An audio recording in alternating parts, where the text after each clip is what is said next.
everybody, and welcome to the SIP series on The Stir, brought to you by Gazelle Media.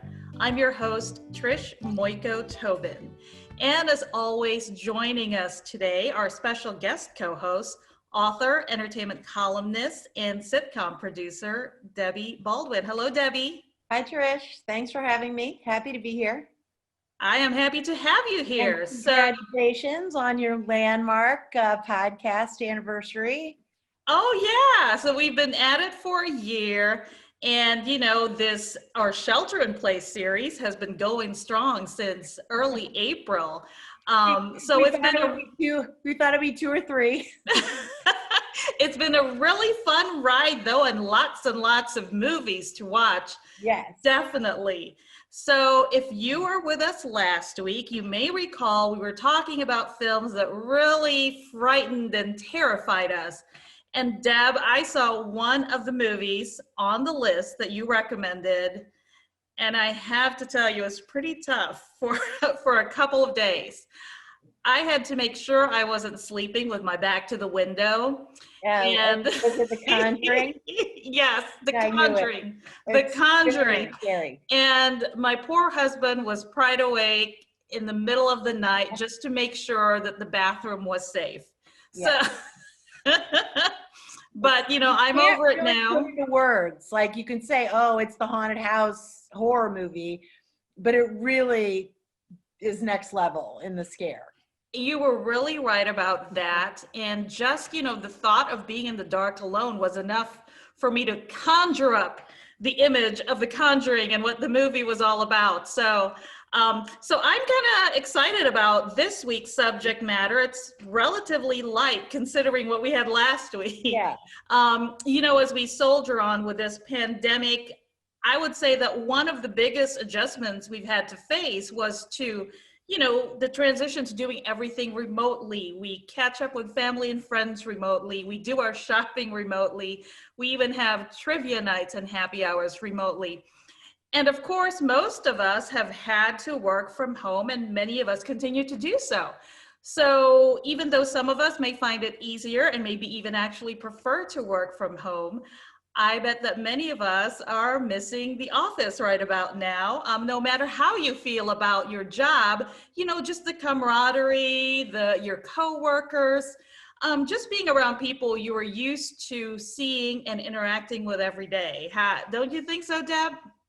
Definitely. I was reading some article that was saying the number of times a working parent gets interrupted by a child during Zoom calls or, you know, at home working. And I'm like, I bet there's plenty of working parents with young kids who can't wait to go back to the office. Yes, yes. And again, no matter how you feel about your job or even your office mates.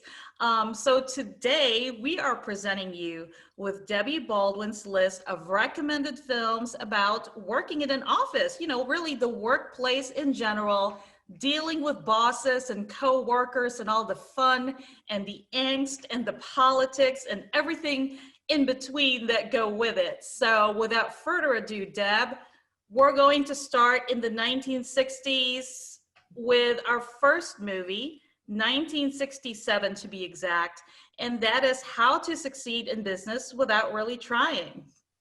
And I know probably tons of people know of the movie or have seen the musical, for example. I know it's been at the Muni. It's been at stages. Yeah. I actually did see the musical, yes. And it's a phenomenal musical. Tony Award winning. It's been revived multiple times. I think most recently with Matthew Broderick. Yes. Just fantastic. And the film, I think, is equally good. It's, you know, because it's a 60s film, it very much has, you can tell it was a stage production just in the whole way it was shot. The sets are very much stages for the actors, yes. And they recruited a lot of the original Broadway stars to star in the film. Including two of the lead stars, Robert Morris and Rudy Vallee, who started the original Broadway production, yeah.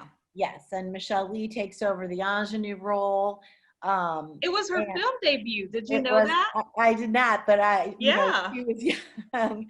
And it's just that great story of the young guy reading the book, How to Succeed in Business. And, it's sort of a funny kind of has this parasite feel in the sense that he's sort of taking out all of his superiors, sort of duplicitously with a happy, great song in between. With a song and dance. But I mean, for earworms of songs, they cut a lot of the songs from the original Broadway musical for the movie, but there's some still fantastic music. You'll be humming Yes. and singing along, for days. I don't think know if that's a so. positive or not, but it's really an entertaining and fun film. It was definite eye candy, and you're right. I mean, it was really, really fun to watch, and I mean, can't complain about the song and dance. It's always like a really a fun thing to put you in the right mood if you're in the mood for such a movie. Yeah. Yeah. So our next film, we're going to jump exactly 2 decades into the 1980s with, if you saw How to Succeed in Business and remember how that made you feel, this one is going to make you feel the exact opposite. This is a film that really, in a nutshell, gives you an idea about the excess of the 80s. And we are talking about Wall Street and that unforgettable character, Gordon Gekko. Yes, Michael Douglas has a little statue on his mantle, or, to show for his iconic role of Gordon Gekko. Yes. As the sort of Wall Street plunderer.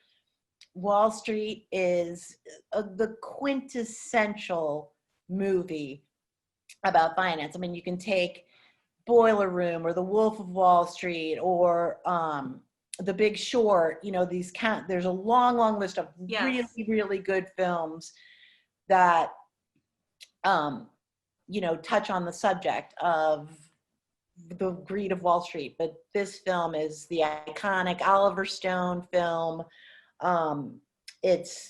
Wall Street was nominated for an Oscar but didn't win. It lost to, I think, The Last Emperor.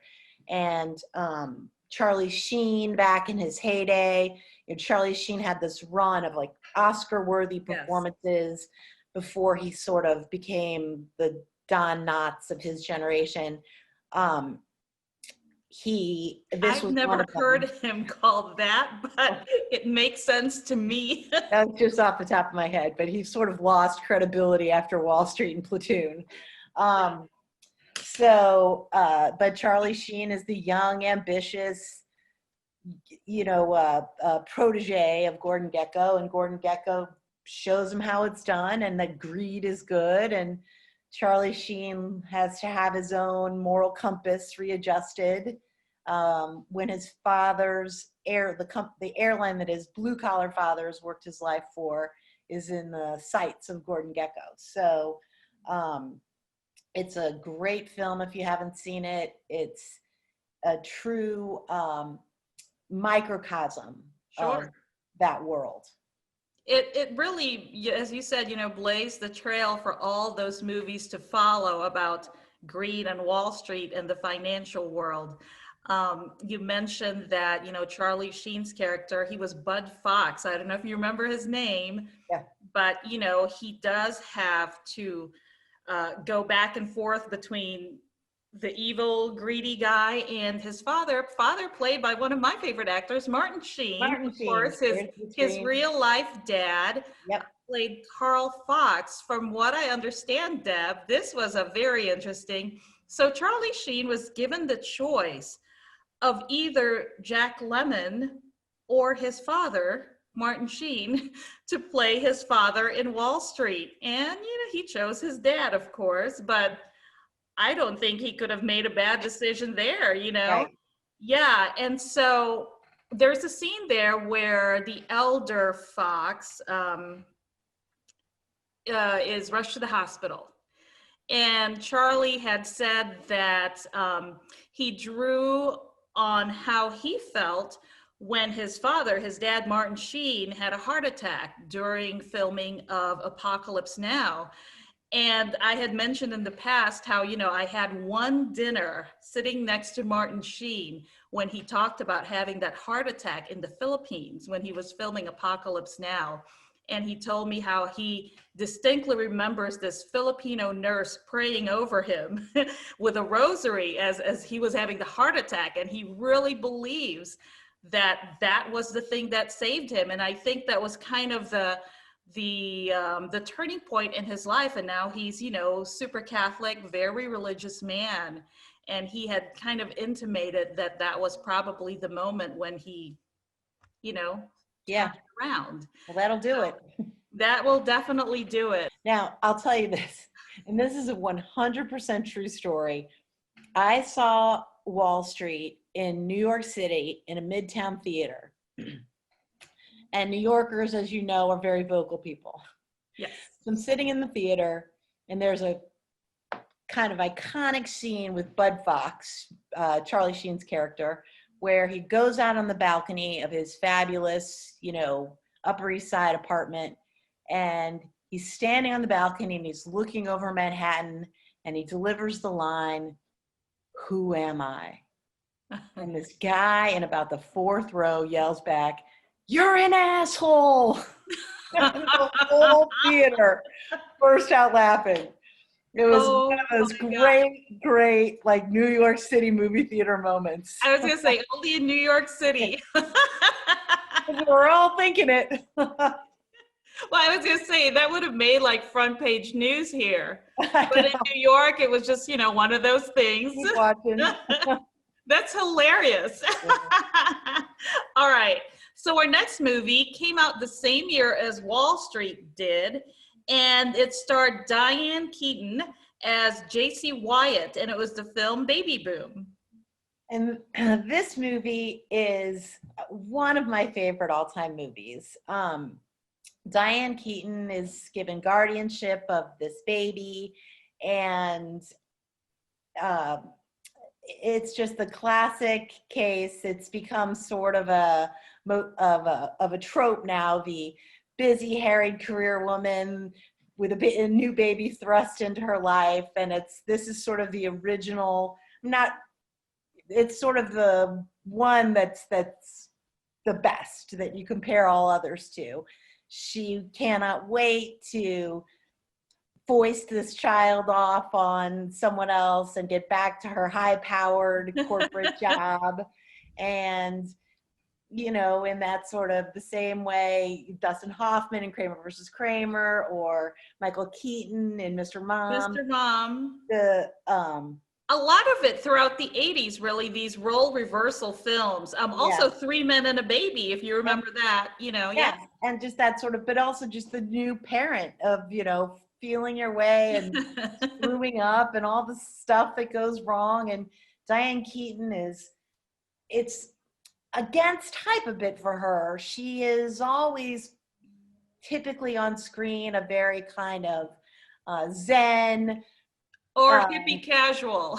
Yes, hippie casual is the perfect way of putting it. And to have her playing this type A character is fantastic. And then the way the movie resolves itself, yes, with her being able to have both worlds is spectacular, because that's always the moment in the film, is that, which will she give up, because you can't do both. And this film actually kind of sets that on its ear, which was this kind of new concept, which has evolved still. I mean, to this day, women and single parents struggle with that issue, and to know that that's, a normalcy now, doing both, having both is But back then, it was quite a statement to make that, yes, it is attainable, it's doable, to do it all, to be like a superwoman. Yeah.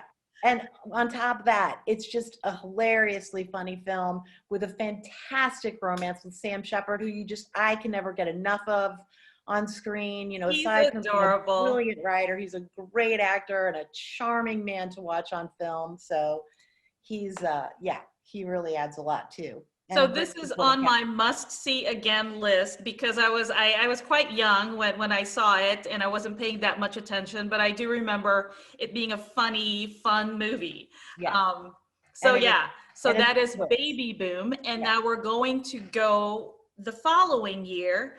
And this film, my goodness, when I think of the 80s, this is probably one of the films that for me defines the decade, and that is 1988's Working Girl with Melanie Griffith. And this film is fantastic on so many different levels that I could watch it any day of the week it came on. The acting is incredible. Melanie Griffith and Sigourney Weaver both won Golden Globes, both nominated for Oscars, but did Yes. not win. And the film, as you know, stars Melanie Griffith and Harrison Ford. Melanie Griffith is a secretary in that sort of old school traditional like secretarial pool sense. Yes. Sigourney Weaver plays the kind of well-heeled white shoe executive, Well well-bred, walked, yes. went to all the right schools, and is Melanie Griffith's boss. And Melanie Griffith comes to her after Sigourney Weaver has assured her that she is a mentor and wants to help her get out of the secretarial pool and into the executive program with an idea I'll just say for a different spin on a merger she's working on, and Sigourney Weaver steals the idea. And that is the impetus for Melanie Griffith's character to impersonate Sigourney Weaver's character after Sigourney Weaver's character breaks her leg in a skiing accident in Gstaad or like someplace and is laid up in some luxury hospital / hotel. And it's Joan Cusack plays Melanie Griffith's best friend and is the absolute iconic funny best friend in any film. There's really no comparison for me. It's the best performance in that role. And I will never forget when Melanie Griffith is trying to pull this big caper off and Joan Cusack pulls her aside and looks at her, and everybody knows the line. I may be misquoting it slightly because it's from memory, but she looks at her and she says, "Sometimes late at night, I dance around my bedroom in my underwear. It doesn't make me Madonna, and it never will." Joan Cusack was also nominated for supporting actress for this movie. Yes. She really, very memorable role for her. Fantastic. The costumes, everything's so quintessential 80s. It's fantastic. The outfits make you cringe, but at the same time, that really defines what this movie is. And another thing that I just truly remember about this movie is just that opening scene with the ferry ride, her going into the city. And then you've got Carly Simon's Let the River Run playing. I mean, that was such an iconic movie scene. Yeah. That song actually won the Academy Award for Best Original Song that year. Yeah. I mean, I find no faults in this movie at all. None. It's just one of my top 10 for sure. And it was also the film that gave us David Duchovny. This was his film debut. Very, very small role. You blink, you miss him. But he was one of the guests hiding inside the bathroom during Tessa's Melanie Griffith surprise party. Mm-hmm. He was in there. Okay. Thank you for that too. Yeah. Working Girl. Thank you, David Duchovny. So we are going to move on to the 90s. And this film was from 1992, adapted from a Pulitzer Prize-winning play of the same name, written by David Mamet, and that is Glengarry Glen Ross. Say that 5 times fast. I know. And we have Alec Baldwin in a back-to-back on the list. Alec Baldwin is in Working Girl. He plays that's true. fiance before she dumps him. And that's right. In Glengarry Glen Ross, which it's based on the Pulitzer Prize-winning David Mamet play, which I saw in New York. You did? Okay. I did, and it was fantastic. I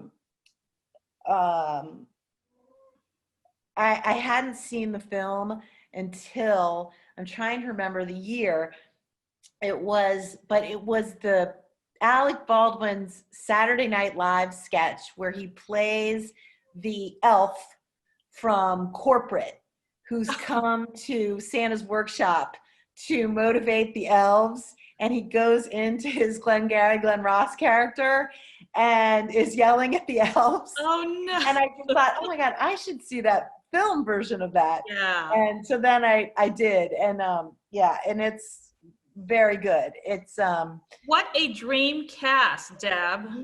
I mean, in your mind, if you're thinking, if you just, you know, read the play, for example, or reading the plot of the film, and you've got Alec Baldwin, Al Pacino, Jack Lemmon, I mean, Alan Arkin, Ed Harris. It is the dream team of ensemble casts, in my opinion, in a dark, somewhat depressing film that is a commentary on the sort of dark side of the American workplace, and it's an excellent film. So intense and so all-absorbing. And was that the same, you know, when you saw the play, same kind of feel to it? Yeah, absolutely. It's hard. You're so, you know, kind of squirming in your seat a little. It's hard to watch, and you know, the good guys don't win and the bad guys aren't punished, and it's, you know, it's a great play expressing that sort of angst of the American workplace. But sure. And you know, from what I understand, much of the cast, you know, felt that intensity even off camera. In fact, even when some of the actors weren't filming that day, they'd show up anyway to see the other actors' performances, which I thought was kind of neat. You know, cool. Who wouldn't want to see Jack Lemmon, you know, in those scenes, you know, just as an observer. Right. And so I don't know about you, but just thinking about this story and the type of casting that you can do today, this is a movie with which I'd like to see a remake. You maybe with a more diverse cast. You have, you know, an all-white male cast, and just thinking about how the different kinds of people will make those roles come alive even more. You know, coming from wherever they're coming from. Yeah, that's a very interesting concept. I'm sure even the playwright David Mamet would be fascinated by that. You know, as workplaces grow more diverse, thankfully, to see those characters played by women and people of color would be really interesting. Hey, Deb, you've got connections, right? Call Mr. Mamet. I'll DM him. All right. So talk about another very intense work environment. We are moving on to the Hudsucker Proxy, and that is from 1994, starring Tim Robbins and also Paul Newman. And this was a Coen Brothers movie. And I have to say, the Coen Brothers, in my opinion, can do no wrong. From Raising Arizona on through, I love some of their films. I have been lukewarm on some of them, but I appreciate all of them. Yes. The Hudsucker Proxy was not well received. No, it wasn't. It's sort of, if this is what I think when I see it. It's Being There. Do you know the Peter Sellers movie Being There? Yes, yes. It's Being There meets The Producers. It's okay. It's the story of a mailroom guy from Muncie, Indiana, who's played by Tim Robbins. Norval Barnes, who, after a dramatic boardroom situation where the CEO of this Hudsucker company commits suicide by jumping out the window, this sort of evil machinations of the board take over, knowing the way the shares are going to be distributed upon the death of the CEO. And they come up with this plan to bring in a dupe, an incompetent board member, to devalue the stock of the company so that they can swoop in and buy the shares. Pretty basic. Yes. Even I can understand that, and I can't follow anything that has to do with stocks and anything. So Paul Newman, who is the the puppet master up on the executive floor, brings in Tim Robbins from the mailroom, and thus it plays out in the similar to the movie Dave, where Kevin Kline was fantastic playing the lookalike for the president. There's a lot of films with the same thing. And this movie was widely criticized for lacking heart, I would say, which is a fair criticism. It's more of a, I don't know, the Coen brothers have this interesting technique that's a little removed from the action. So as the viewer, you're not as invested as you might be in other films. But I always thought of it as like a statement film. They were trying to convey a message, and I thought was effectively conveyed with this film. I agree. And there's a great sort of overarching comic component. You know, the Coen brothers make funny films that you aren't necessarily laughing, splitting a gut yes. in the theater. There's some exceptions, The Big Lebowski and Raising Arizona, but you know, and sometimes with the Coen brothers movies, you have to see them twice to really kind of get in their world or get inside their head, which is a flaw. But this movie, I think, is worth another look. I agree. I actually just recently saw it again, and you're right. You catch up on other things, catch on to other things that you didn't necessarily see with the first viewing. So imagine this, Deb. So Joel Silver, the producer of this movie, wanted Tom Cruise to star as Norval Barnes.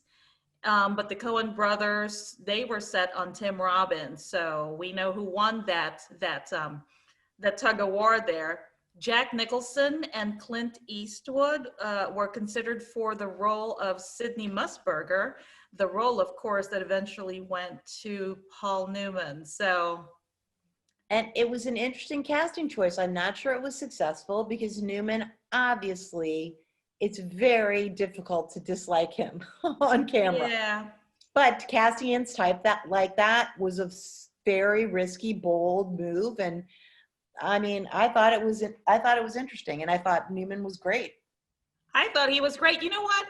When actors are cast against type, it really forces me to pay more attention to what they're doing. Yes. And you'll see that too with another film on our list. That to me, I kind of like, because, you know, you're used to seeing them a certain way.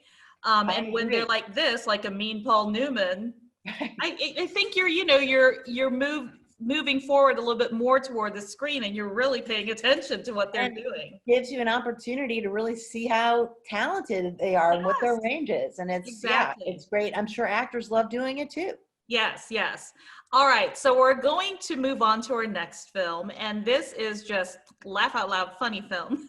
And this is the movie Tommy Boy with Chris Farley and, of course, his sidekick David Spade. I mean, what do you say about Tommy Boy?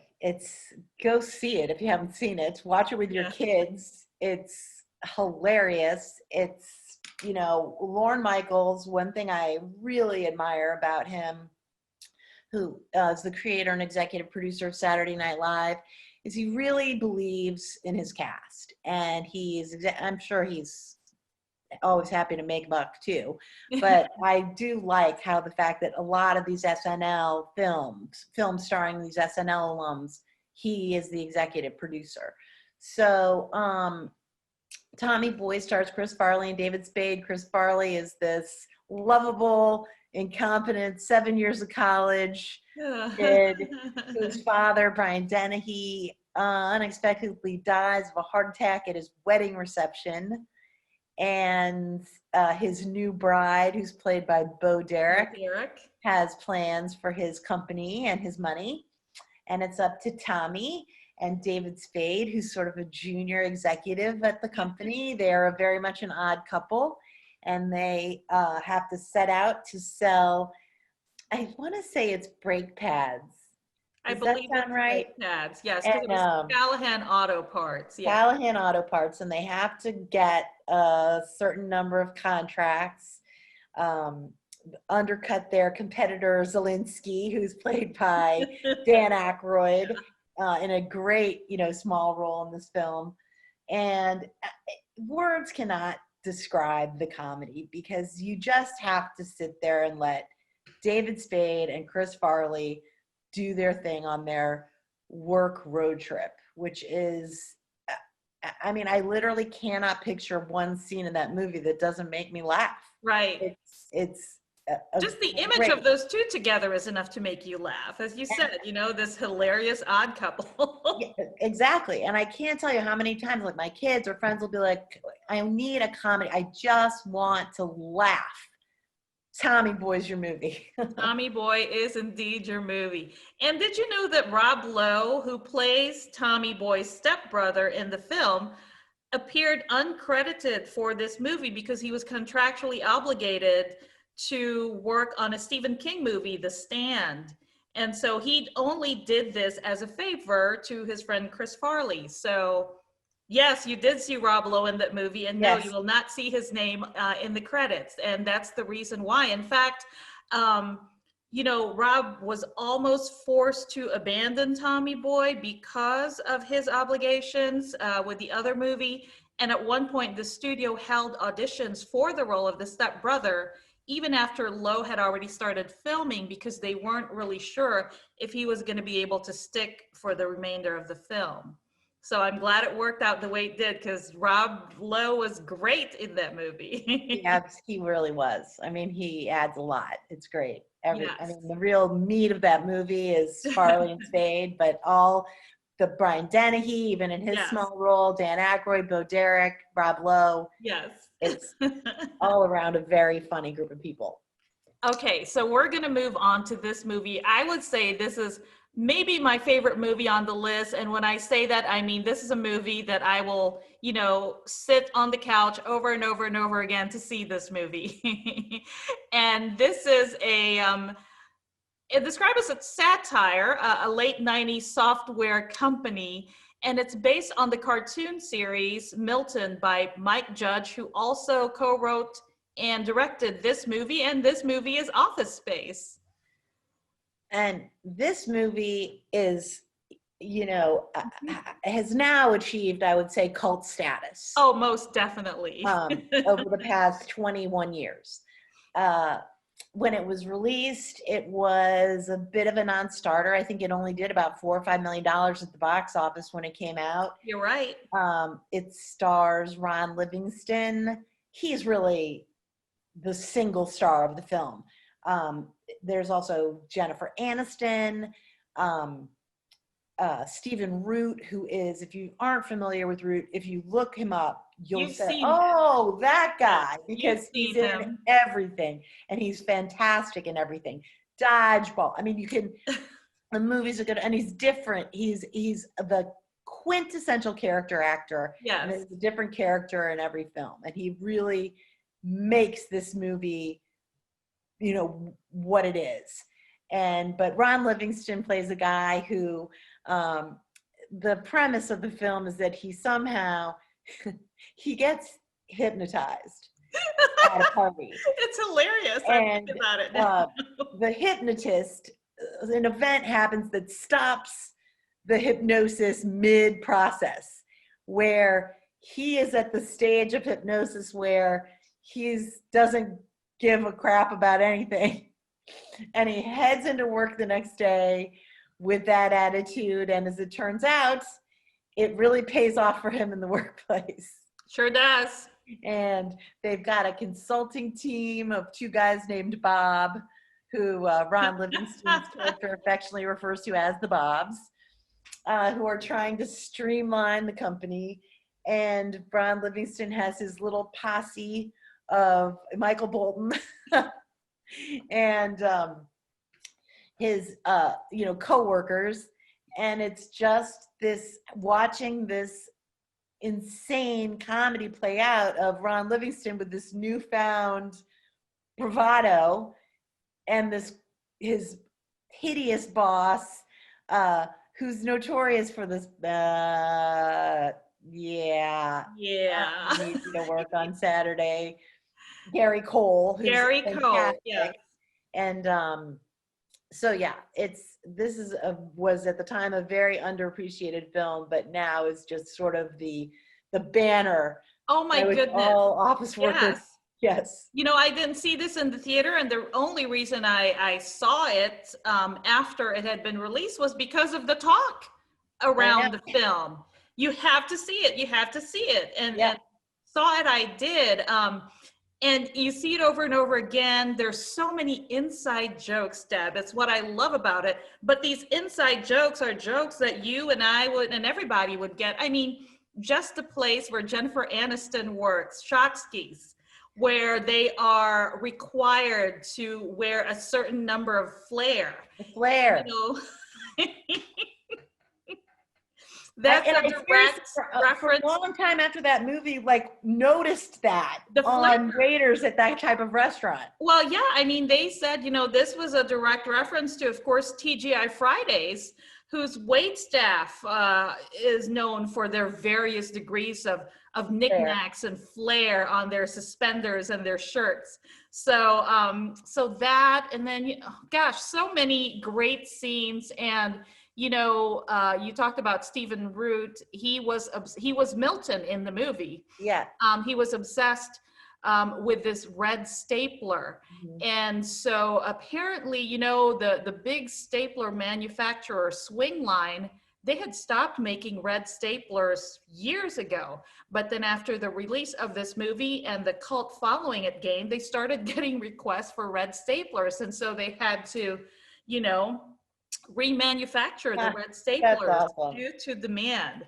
All right, so Deb, and one more thing about this movie. You've heard of the term ass clown, right?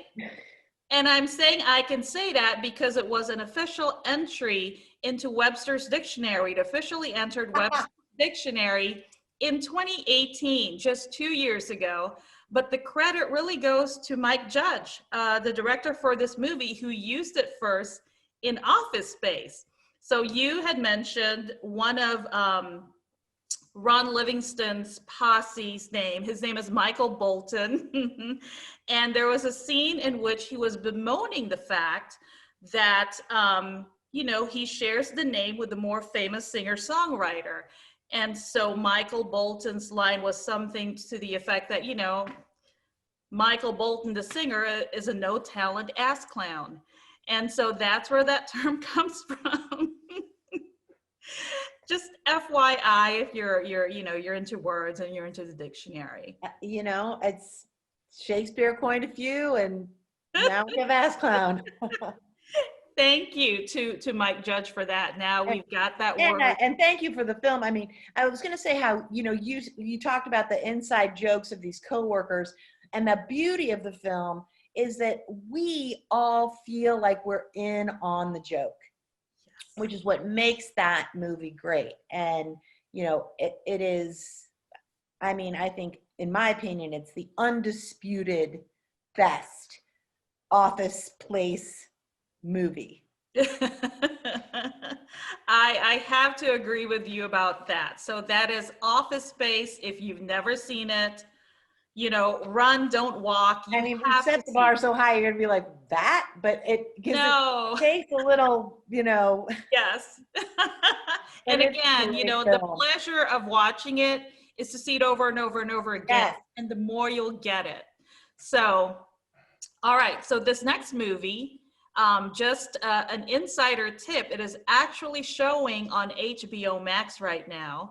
And that is the 2004 film In Good Company with Dennis Quaid, Topher Grace, and as my husband would call her, ScarJo, Scarlett Johansson. Now this movie really qualifies for this list. It's the, you know, right in the wheelhouse. It picks up this very, you know, common theme of the old guard office worker who does things the old way being, you know, replaced by the younger, more cutting edge employee. In this case, Dennis Quaid plays the older executive. Topher Grace plays the man who's now going to be his boss. in this advertising agency. Half his age. Half his age. It is complicated by the fact that Topher Grace then becomes interested in Dennis Quaid's daughter. So that's the little, complication. It's a little similar to Crazy Stupid Love in that sense. Yes. And much like Crazy Stupid Love, while this film has a very typical story arc, the thing that's wonderful about it is its heart. It's a film that gets you, hooks you right away, excuse me, and you are so invested in these characters. Quaid in particular does an absolutely phenomenal job. He has never hit a speed bump in his career as he has aged, and this film is another example of how he just embraces wherever he is in life as an actor and goes for it. And he's great in this movie. He is great in this movie. You forget what a good actor he is. Yeah. And it really shows off his talent.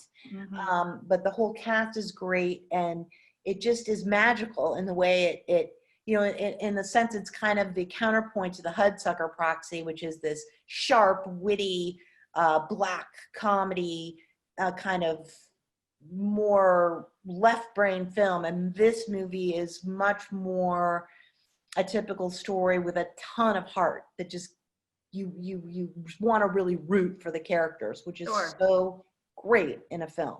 Mm-hmm. It's really well done. And so yeah, again, FYI, it is now showing on HBO Max, and that is the film In Good Company. So we're going to go to this film that gave us Miranda Priestly. And, I've encountered Miranda Priestly or two in my time. Debbie, I don't know about you, but this is, of course, the film The Devil Wears Prada, and that is from 2006. And I now immediately think of the scene in the television show The Office when Michael Scott has watched The Devil Wears Prada, and throwing his coat at Pam whenever he comes into the office. But back to the movie, Anne Hathaway stars as a serious journalist who is looking for a job in journalism in New York City. And Andrea, as Miranda calls her. Andrea. Andy, who goes by Andrea in working for Runway, I think is the name of the magazine. And she lands an interview, which is a very sought after job, being the assistant to Miranda Priestly, who is a not so well disguised version of the infamous Vogue editor Anna Wintour. Meryl Streep plays Miranda Priestly, the fashion-obsessed, brilliant, evil, calculating publisher or head of the magazine, I should say. And it's just the story of this frumpy, legitimate journalist embracing this crazy world of fashion. Emily Blunt plays the other assistant in a fantastic role. Stanley Tucci, Simon Baker, Adrian Grenier as Andrea's love interest. Yes. The cast has depth, talent, and the story is fantastic. And I love these films that are a peek behind the curtain at a world most of us don't know. Sure. And this is that peek behind the curtain at the fashion industry. I mean, I can remember the first time I saw this movie, and I would conservatively estimate I've seen it 10 times. I was going to say, right after those credits rolled, I wanted to go back in there and see it again. And there's a scene when Miranda Priestly sends her to Hermes to pick up, 50 scarves. And you're just thinking, oh my gosh. You're tallying exactly. the tab. But Okay, so while it was never really said outright, as you said, that the inspiration behind Miranda was Anna Wintour. Lauren Weisberger, who wrote the novel of the same name, she was Anna Wintour's assistant at Vogue. And so if you didn't believe it then, just consider the source. She used to be an assistant to Miss Wintour. And, when the movie came out, or even when the movie was filming, a lot of your big name luxury designers declined to appear in that cameo for the movie for fear that it wouldn't be good for their relationship. Backlash. Tour. Yes, exactly. And so even that, the fact that, we kind of sort of know who the inspiration behind the character is, Meryl Streep made a conscious decision to not model the character on Wintour. In fact, she opted to draw inspiration from different men that she knew. And for instance, Miranda's speaking voice, if you can remember, it was very soft, almost to a whisper. Fantastic. Yes. And so Meryl had said that voice was inspired by Clint Eastwood and the way he talked. She told Variety magazine in an interview, Clint never ever raises his voice, and everyone has to lean in to listen. And so he is automatically the most powerful person in the room. And so that's where she got the idea for Miranda's voice, which I thought was very fascinating. Very cool. Yes. There's a great story about, Anna Wintour went to the New York premiere of The Devil Wears Prada. Okay. Wearing Prada. Of course. And was overheard walking out of the theater afterwards, or was quoted as saying, she predicts the movie will go straight to DVD. She did not think much of it. Yeah, well, she was really, really wrong about that. Really, really wrong. This was one of the most expensive costumed movies in film history, Deb. Costume budget was approximately around $1 million. So that's not even a budget for, a lot of movies. I know. It's not surprising though, considering the scene after scene of couture. It's just, it's such a visual feast, Yes, most definitely. So we have reached the end of our list, and this movie comes to you from 2011. Again, hint, hint, it is on HBO Max right now. And that is the film Horrible Bosses. And the cast, Jason Bateman, Charlie Day, Jason Sudeikis, also Jennifer Aniston, Kevin Spacey, Colin Farrell, Jamie Foxx. Donald Sutherland. This movie was hilarious. And it's just the Bateman, Day, and Sudeikis play the downtrodden workers in 3 different areas. Charlie Day is a dental hygienist. Jason Bateman works at a finance firm, and Jason Sudeikis works at a it's like a small mom and pop operation. Yes. Where Donald Sutherland, who had helmed the company for a number of years and was a wonderful boss and invested, passes away. And his son, Colin Farrell, who is this drug-addicted, womanizing idiot with anger issues. Bobby takes over. So they each have their own devil to deal with. Charlie Day, the dental hygienist, has a female boss. The dentist played in a fantastic against type role, as we were talking about before, by Jennifer Aniston, who is really raised eyebrows with this performance and was promiscuous. Won't even begin to describe her character. Yes. And it's an interesting, I know this movie doesn't really plumb the depths of serious social issues, but it is interesting to have a woman as the sexual harasser. It's not the first time it's happened in film, but to think about the extent that women have the latitude, because it's so hard to believe that it would happen. And just the way that she delivered that role, it's just hilarious. Hilarious.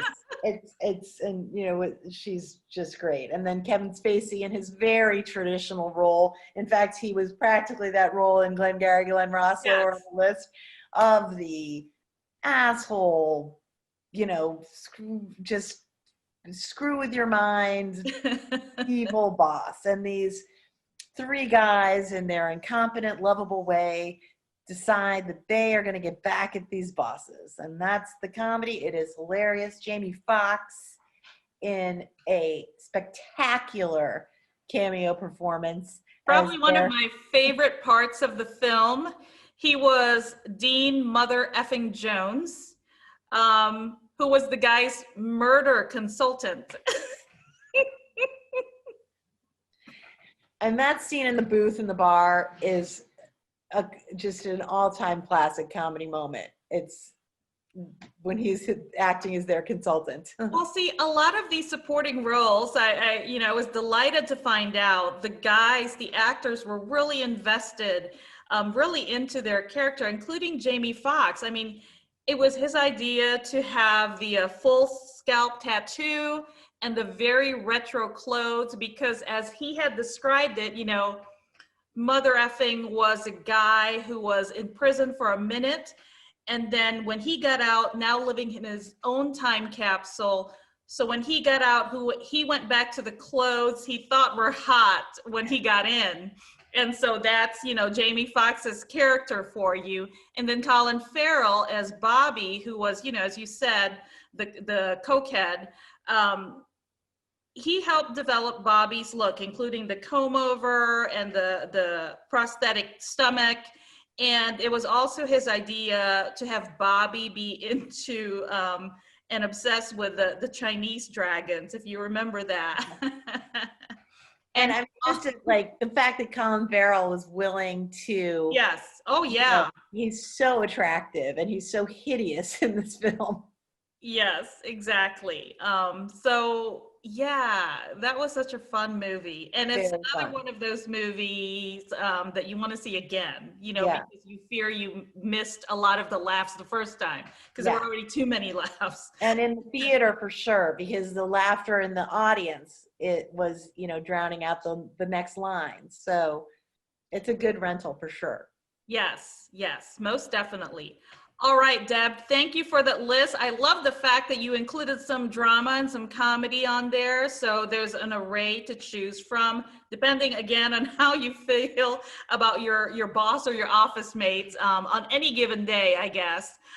So for our farewell sweet treat, we're all about apples right now, Deb, and which really reminded me of the apple, just the scent and the crispness of fall. So it's an ideal dessert ingredient. And what is your favorite kind of apple? Well, you know, we were talking about it a little bit, and I tend to cook with Granny Smith because they're so tart. Yes. But I will eat any apple, Golden Delicious, Honey Crisp, Gala, Red Delicious. If it has apples in it, I'm all for it. So yeah, so you mentioned Honey Crisp. That's probably my favorite for snacking and for baking. And so for this dessert, I use some Honey Crisp apples. We are making salted caramel apple pie bars. That's a mouthful, and it really tastes as good as it sounds. You know, this recipe that I found is easy, despite the fact that everything in the dessert, the crust, the apple pie filling, the crumb topping, and the salted caramel sauce are all made from scratch. But again, you know, trust me when I say that you won't regret making this, because the directions are so easy to follow, and you're never pressured. You never feel like you're pressed for time, because as you're putting the crust in the oven, that's when you have time to make the apple pie filling, which takes seriously less than 10 minutes to make, you know, so quick. It's very easy, and it all came together beautifully. That's great. It sounds delicious. I literally just made, hold on, I'll show you. I just made caramel apple crumble. It sounds very similar to what you and I should have had a dessert happy hour. There you go. But I cheated. I made the filling from scratch, which because canned pie filling is just... Oh, I agree, especially apple pie filling. I'm terrified of caramel. So I grabbed this from the shelf. Not bad. Little individual caramel things, and that's what you drizzled. Apple slices, but I just warmed it in the microwave and drizzled it over the top. Which works too. You can use that for this recipe. Yeah, I was thinking, because the caramel, I'm just terrified of it. It never comes together for me in the pan. It's like I'm caramel cursed. I was a little worried about it myself, but the recipe kind of encourages you along. And again, it wasn't hard at all. If I can do it, you can do it. So we will have that recipe for you on gazellemagazine.com. Seriously, Deb, we should have had like dessert happy hour. We could have been eating apple crisp and apple pie bars during this whole show. I know. What were we thinking? With crumbs flying out of our mouth as we're telling the jokes of Office Space and Devil Wears Prada. All right. So that is all of our time for now. Our thanks to Debbie Baldwin. And thank you all for watching. Deb and I will see you again next week.